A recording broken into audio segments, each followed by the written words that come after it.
Welcome to the Catholic Cafe, where Catholic truth is served fresh daily. We've made you a reservation in the luxurious corner booth, so come on in and see what's on the menu today. Now, here's your host, Deacon Jeff Drzymski.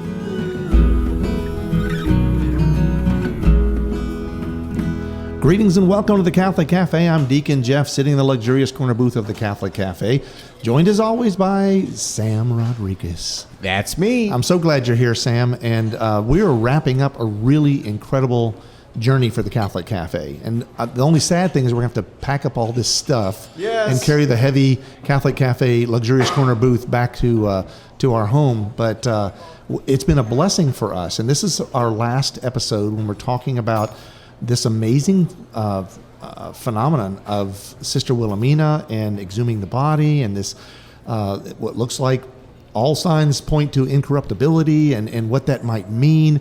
And we are so thankful to the Benedictines of Mary, Queen of Apostles, and the lovely sisters here, but certainly Sister Scholastica. You've been with us on all 6 of these episodes, and you've been so insightful and helpful in understanding all of the aspects. We've touched on Sister Wilhelmina's life, where she came from, what her the world that she sort of moved through and how that affected her, and then certainly about all this beautiful stuff about the liturgy, the charism of your particular order, the singing, the chanting. We had some singing sisters, and then we got all the details, right, of the big event that happened, when her body was exhumed.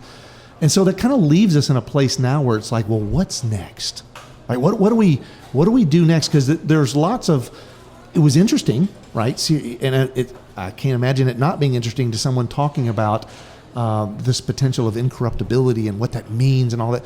But it's like you see that moment, and you all experienced it real time, right, Sister? Yes. Yeah, you were here, and then you're caught up in that moment, and so you deal with the moment by moment, right? That's how you're living your life anyway. And so here's and you're not necessarily thinking about what happens next. That's right. But so now we have the time to ask, because Sister Wilhelmina is safely tucked away in the church in a beautiful little enclosure at the altar of Saint Joseph, patron of a happy death. And she's encased in glass, and we can see her. We can go and pray with her, yes. Right? She's there, but the story's not over. That's right. And also, by the way, something to mention: her burial cloth is still available to be touched, and a person can use it. You can bring a sacramental and touch it to the burial cloth, yes. And you have a third-class relic of Sister Wilhelmina. So, for those of you who think, "Well, I missed my chance to make a special pilgrimage now that she's behind glass," oh no, there's still a chance, yes. Right? Yes. But again, the story's not over.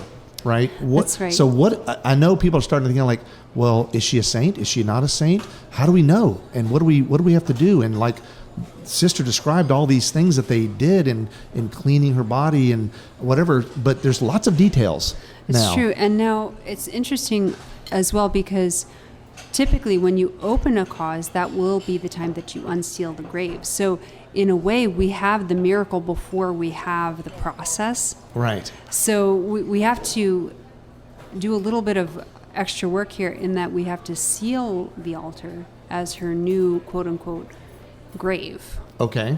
And so there will come a time when, and if the bishop does choose to open the cause, he will also have to open the new quote-unquote grave. So we're in the process right now of preparing the seal that will, God willing, be broken by the bishop whenever he chooses to open the cause. So again, it's a little bit strange that we had this phenomenon where we were thrown essentially into the process of canonization without a process actually being opened. Right. So we have to be a little bit careful about this, but all the same, we are in contact with canon lawyers and being carefully guided through the whole process. But essentially what will happen is that our diocesan bishop will open the cause, which he is not permitted to do until 5 years have elapsed since the death of the person in consideration. Right. We're not at that point yet, so we have another year.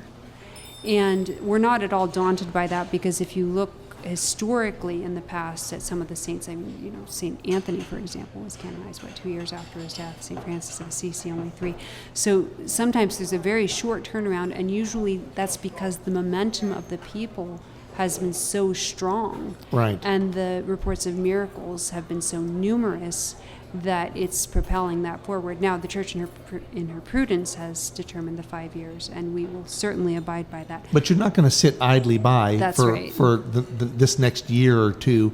You're doing stuff. What are you doing? So right now, the first thing we're doing is just collecting everything we possibly can about the exhumation process. Sisters' accounts of that, what they experienced. We're relying very heavily on one sister who really stepped forward to do a lot of the cleaning of the body in preparation for the reinterment. But then as that's happening, we're receiving many reports of miracles. And this is something we are cataloging already, because for a while it seemed that we were receiving a report every single day about some Well, that's favor amazing. granted. And so that in and of itself is going to be a lot of work, right? Yes. Because there are commissions, committees, groups, dicasteries, all these different processes, because people, there's going to be a lot of people that claim things that aren't necessarily miraculous. Yes. But at the same time, there are genuine miracles that take place. And I want to talk about some of those reports that you've already gotten. But before we do that, there's also just her cell or her room where she was. Yes. I mean, do you preserve that? Do you start collecting stuff? Do you put it in store? What do you do with all that stuff? That's right. So we do have quite a bit in storage and have been adding to that as time goes on. But we have these little customs around the house. So, for example, when we were at recreation talking amongst ourselves the other day, because usually we spend the days in silence, sisters were saying they watch for certain pillowcases to come through the wash because they know Sister Wilhelmina used them. Oh, okay. So, just so they can keep using those as well, I mean, if you remembrances. go and you visit any big Catholic destination, you're going to find a reliquary. You're going to find, and there'll be like when you visit, like when you go to Washington D.C. and you go to the big beautiful basilica there, you start to there's like, oh, here's the chalice that Pope St. John Paul II used when he visited, Yes. and so people collect that stuff, Yes. right? And Yes. why? Because it's a third class relic. It's a Yes. connection to that saint, Yes. right? Well, that had to come from somewhere. Mm-hmm. And even though Sister Wilhelmina has not been declared a saint, right, there has to be some process in kind of holding on to that stuff, Yes. just in case. And you all have a sense that, like, with her body, that you're Yes. thinking this could go in that direction Yes. pretty easily. Yes. And really, the collection of things is what we can be doing now, even outside of a process. And you do this in family life too. Oh, I'm going to keep this because my father used it. Right. We keep these mementos even apart from holiness. I should say exemplary or conspicuous holiness, Yes. because many of us have very saints in our own households without even realizing it sometimes. But with Sister Wilhelmina, we have been just very carefully documenting.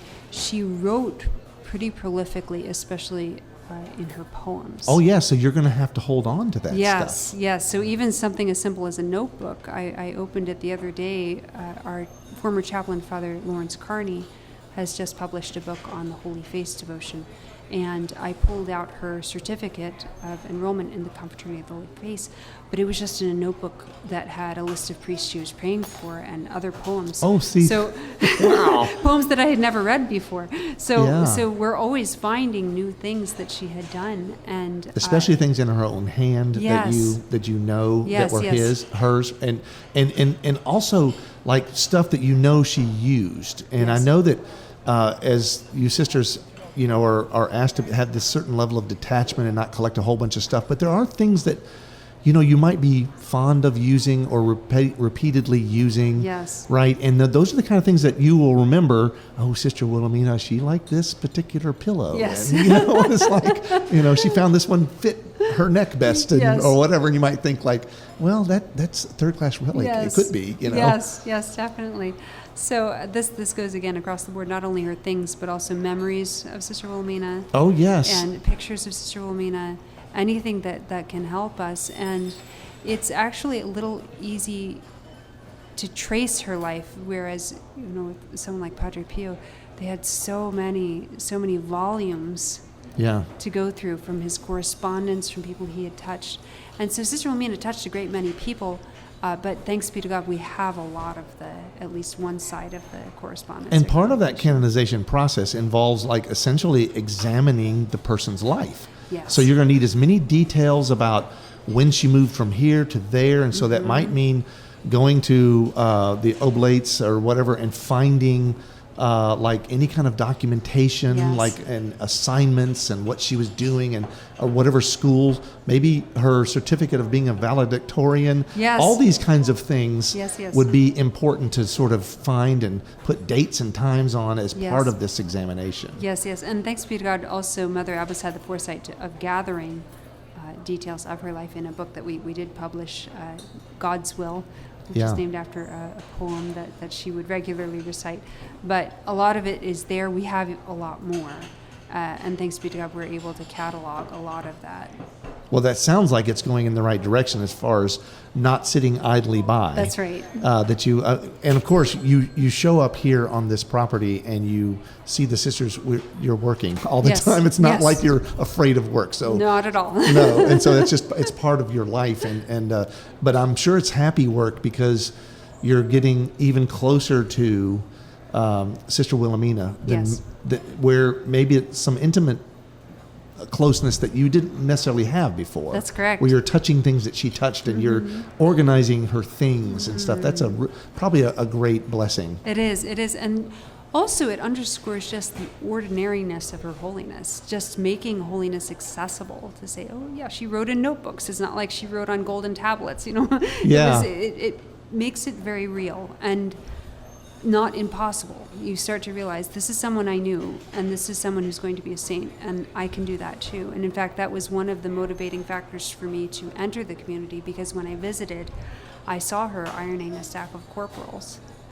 And I was struggling at the time thinking, I can do this, but can I do this for the rest of my life? And looking over at her ironing her corporals for the altar and thinking, if that's the final product, that's what I want. That's what I want to see. And it's beautiful, I think, also that you were able to see a living saint, right? So often in our Catholic faith, we'll talk about these saints, and they're wonderful saints. They're beautiful, wonderful saints, but they're usually the ones we all know, right? Oh, Anthony, I've lost this thing, and it's like, well, St. Anthony was a while ago, right? And all these saints are a while ago. And we forget that saints are being made every day. That's right. And in fact, one of the most touching testimonies was a woman who came to see Sister Wilhelmina after we had exhumed her, and she began crying, and she said, this is someone I knew. This is someone I knew. That if someone I knew can be holy, I can be holy too. And I said, that's what she would want.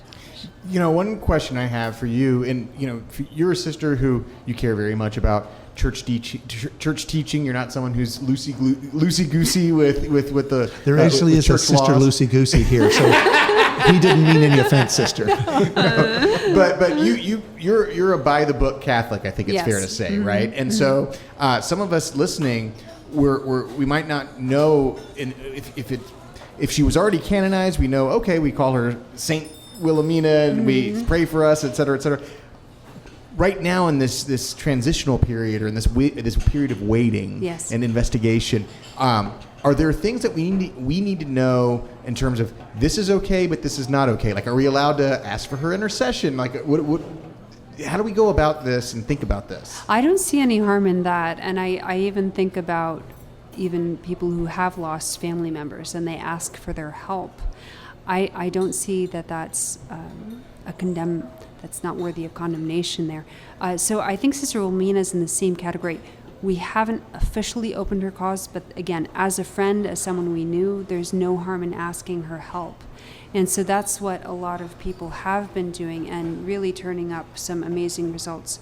So even on that weekend, Memorial Day weekend, we did have an instantaneous cure of a focus missionary. Yeah, so we're at the point now, though, where you've mentioned there miracles of there's notice of these things have started to kind of flow in. You guys actually have experienced some of that here. And so what are some of these stories of these miraculous things that have happened? Well, so the focus missionary actually approached her relic, and I believe he touched his neck to her. I don't know if it was her habit, and he had suffered very much from a car accident, and he put his head back up and was completely healed. He was moving his head around. He began to cry. He found one of the sisters to tell him, "I'm not in pain. I've been in pain for years. I'm not in pain anymore." We also had a young girl who was suffering severe food allergies, and as soon as the family had heard that Sister Wilhelmina was incorrupt, they drove down from Maine, and in the course of the trip, she was completely cured after coming to Missouri. And they told a family who likewise got in their car and drove down. Oh, excuse me, no, I've got that wrong. Sorry. They had told another family who just began to pray for Sister Wilhelmina's intercession for their young son, who was bedridden with a mysterious illness. And the day after they began to pray to Sister Wilhelmina, he jumped out of bed. He was running around and playing in the yard, and they said, "This is another miracle here." We've had 2 cases of stage 4 cancer reversed. One absolutely disappeared. Another one was scheduled for surgery and did proceed to the surgery. And after having prayed to Sister Wilhelmina, the doctor said they had never seen anything like it. They removed the tumors and found they were like shells full of dead cancer cells, that something had just zapped it without any kind of chemotherapy or anything like that. And so we attribute that to the prayers of Sister Wilhelmina. There was another mother of a priest who had been praying to her for quite some time and likewise had a successful end to her cancer battle. And one of the strange things about her was that she began to write poetry for the first time in her life. unlike anything she had done before, but very much like what Sister Wilhelmina would do. But also we had another priest who met us on the driveway as we were processing in, bringing Sister Wilhelmina's relics from the church to the altar in a rosary procession. And the priest belonged to the Society of St. Pius X. He had had a heart attack 2 weeks before. The doctors said he did not have much time. So the priest went to go pray in a chapel, and he heard a voice say to him, "Go to Wilhelmina." And his reaction was, "Where is Wilhelmina?" He had never even heard of her. He left the chapel and then received a text from his friend, "Did you hear about this new incorruptible in Missouri? Her name is Sister Wilhelmina." And he said, this is it. This is where I have to go. So he drove out. We met him on the driveway. He prayed before her. He said he left feeling 200% better. He went to the doctor, and the doctor said, "You no longer have the heart of a 95-year-old, like I said you did. You have the heart of a 59-year-old. And you have no sign of a heart attack whatsoever. You have another 40 years to go." Wow. We had talked in some of the previous shows, especially about Sister Wilhelmina's life and this idea that she saw this convergence, this unification, that she was an instrument of that, and that our faith and our love of Jesus and our faith in our church is something that unifies people. Yes. And so this is more testimony to that unity that she intercedes on behalf of, not just dyed-in-the-wool Catholic folk. That's right. She's really interceding for everyone. We've had a huge influx of people from all faiths. We've had Protestants. We've had people of no faith whatsoever. We've had atheists. We've had, the regular mainstream Catholics, as we call them. We've had traditional Catholics, and then we've also had an influx of members of the Society of St. Pius X as well, especially in light of this miracle. But everyone can find here the faith that Sister Wilhelmina professed and see the beauty of the liturgy that she loved, and they can benefit from that. Everyone can relate to that, even if they don't quite understand it or we're not on the same page. Sister Wilhelmina's life brings an amount of unity and peace and beauty to everyone, because they begin to value what she valued just by witnessing it, and witnessing it in her presence, feeling the intercession that she brings, even in her presence, in this very place that she founded. And that's, I think, what St. Benedict would want of us, to be an oasis of peace, and that Sister Wilhelmina would be an ambassador par excellence. We spoke about the bride of Christ being the ambassador for the people, but Sister Wilhelmina even more particularly having resisted the effects of death and being the spokesman of peace, not only for our generation, but also for the future. And this is like everyone is in need of some kind of healing, right? Of Yes. some kind of, because we're all broken, right? And obviously we know, and I know you know this as well, sister, that God does the healing, right? That's God right. is the one who heals. He's the healer, the divine healer. And then people think like, well, then why am I even bothering with Sister Wilhelmina? It's like, because like, if we have a personal devotion and we believe, then we know that like she's like literally right next to God. Yes. And it's like when you're whispering in somebody's ear, and if Sister Wilhelmina is whispering in God's ear about this particular situation or this particular person or this need, it's that intercessory prayer is so beautiful. Yes. And it, to what degree people get healed. Some people get fully, as you've described, completely healed of whatever the ailment. Sometimes there's not a healing that they can understand, or maybe there's a partial healing, and it's all of that. The suffering's a mystery and the healing's a mystery. Yes, and whom God chooses to heal. That's Right. another thing. And so even if one doesn't obtain a physical healing, there's almost always a spiritual healing, Right. where people come away renewed in their strength to bear their daily crosses. And I think that's something that's even more important, because even those who are healed are going to have to bear other crosses. They're going to have to draw strength. And so this is where I think Sister Wilhelmina is an even more powerful intercessor, in that we've had so many spiritual miracles. We've had conversions. We've had people deciding, no, this part of my life has to change. We've had people write in saying, I've been leading a very bad life until I heard about Sister Wilhelmina. We had a Protestant write to us and say, I heard about it and came out of curiosity. Now I'm finding my way into the church. There's been many, many cases of that. Even people returning to the sacraments here at the Abbey, just having seen Sister Wilhelmina. She moves them toward God, and that's what she wants even more than a physical healing, because eventually our bodies are going to Right. meet their end. Even if some of us happen to be incorruptible, who knows?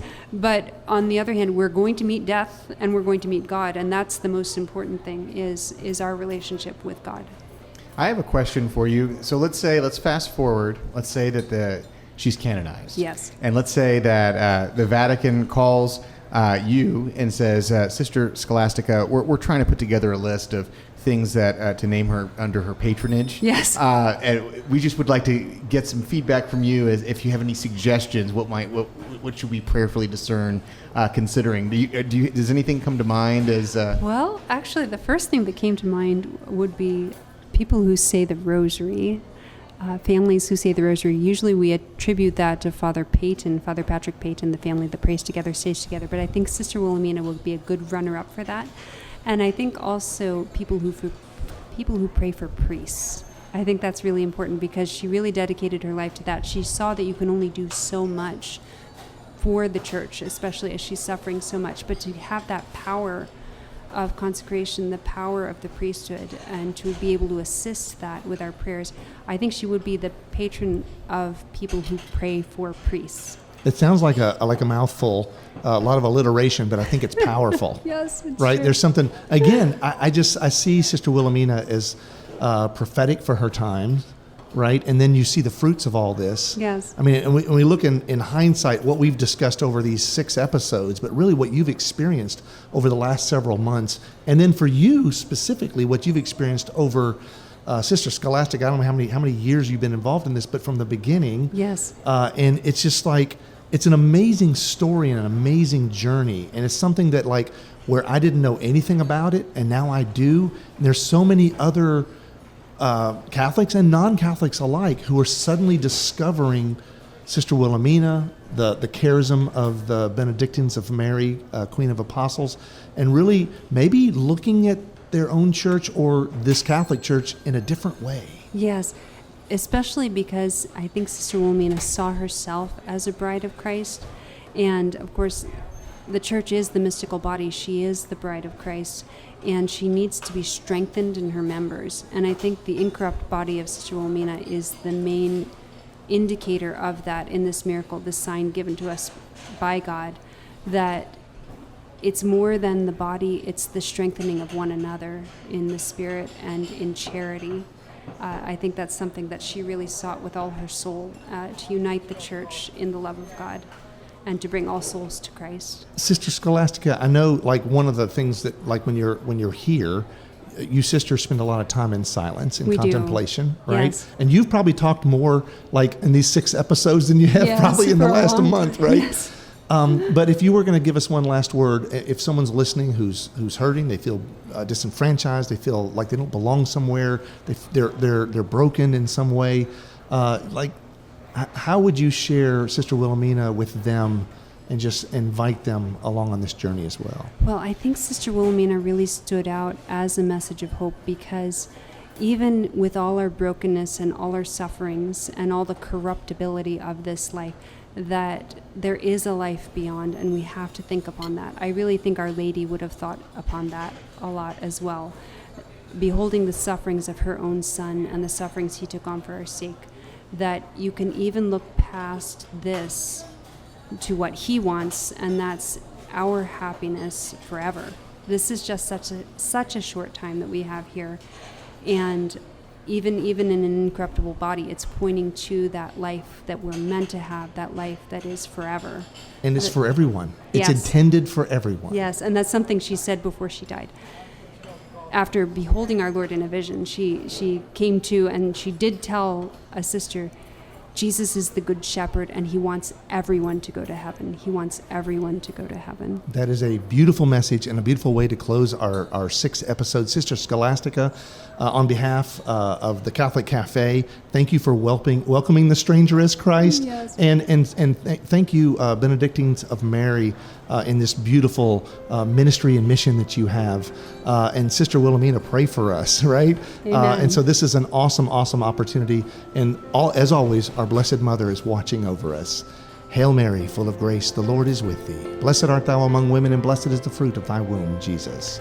Holy Mary, Mother of God, pray for us sinners, now and at the hour of our death. Amen. Thanks for listening to the Catholic Cafe. If you'd like to contact Deacon Jeff, send him an email at deaconjeff@thecatholiccafe.com. Visit us on the web at thecatholiccafe.com. You can also find us on iTunes or follow us on Facebook and Twitter. The Catholic Cafe is brought to you by the Order of Malta Federal Association. Join us again at the Catholic Cafe, serving up salvation one cup of coffee at a time.